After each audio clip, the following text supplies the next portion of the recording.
All right. Have you ever lost something? Of course you have. We've all been there, frantically searching for our car keys when we're already running late. We've all experienced the case of the missing shoe.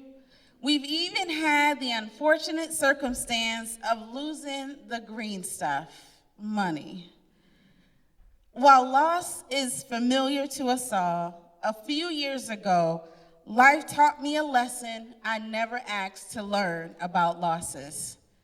We can get a new set of keys, we can buy a new pair of shoes, and we can work for another check. But sometimes we lose valuable things that can never return to us. It was a typical day in November of 2019. I had a long day at work, and I was ready to head home when my phone rang. My husband was on the line, and he sounded a bit frantic as he instructed me to shut off my computer, not look at my email or social media, stay on the phone with him, and drive straight home.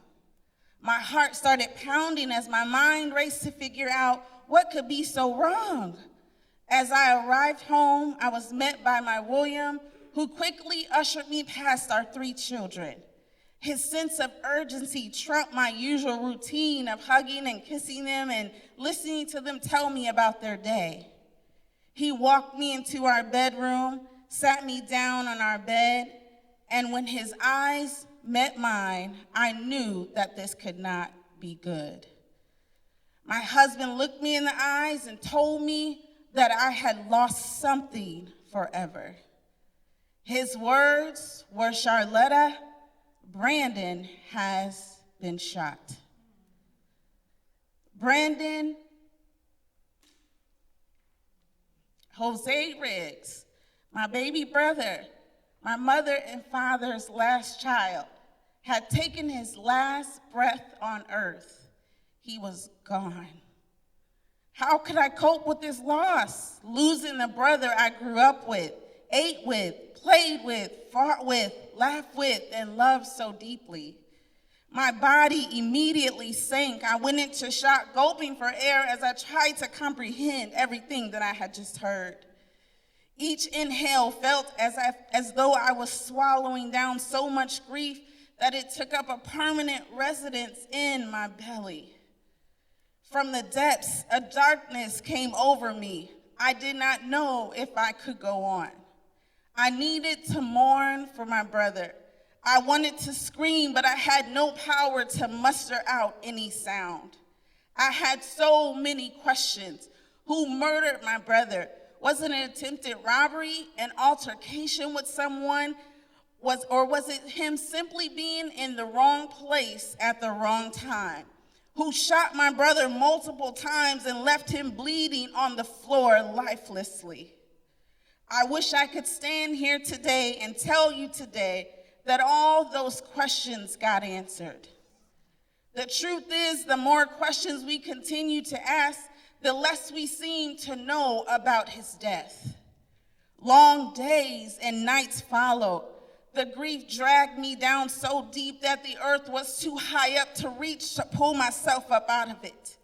And in the days leading up to his funeral, I felt blinded by darkness. How could I say goodbye when his death was still a mystery? How could I face such a loss?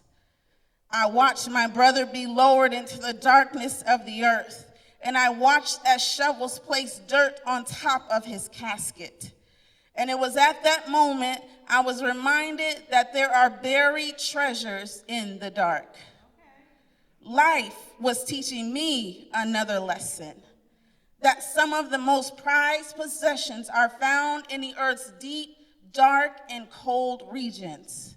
Diamonds, rubies, and emeralds, those precious stones were all first embedded in soil.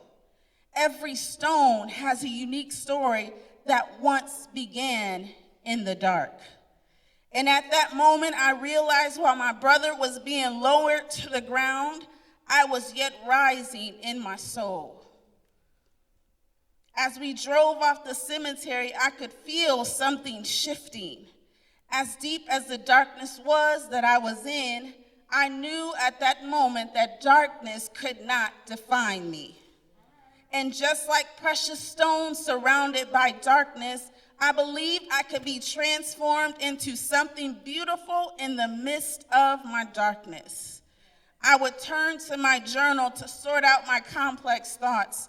And one morning during my quiet devotional, I started pouring out everything at once. I wrote so frantically that my hand began to hurt. My writing could not keep up with the thoughts swirling in my head. And finally, I had to stop scribbling and just sit there, reflecting on what I was feeling. And in the silence, like a light in the end of a dark tunnel, the purpose of my suffering was revealed. I vividly saw the words, "She rose."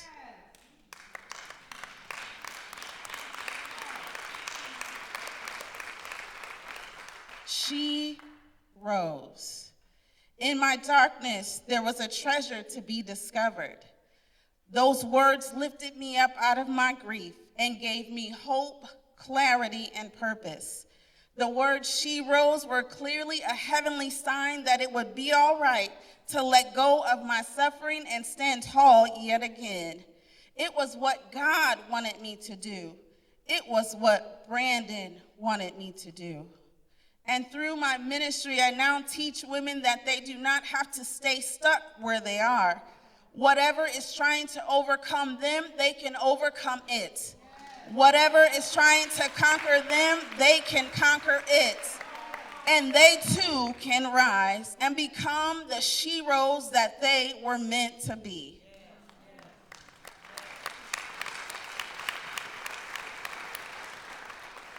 I even took all these messages and put them into a book.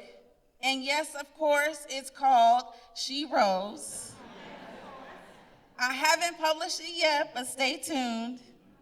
My purpose and passion is helping women tell their story with the power of these words, "She rose."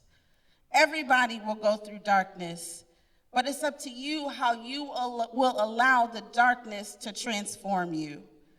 There are treasures buried in your darkness if you just look for them. The losses in your life do not have to be the losses of your life. You too can rise. There is a light that can shine in the darkness, and for me, that light is Christ. I took a big loss, but I gained a big purpose. She rose.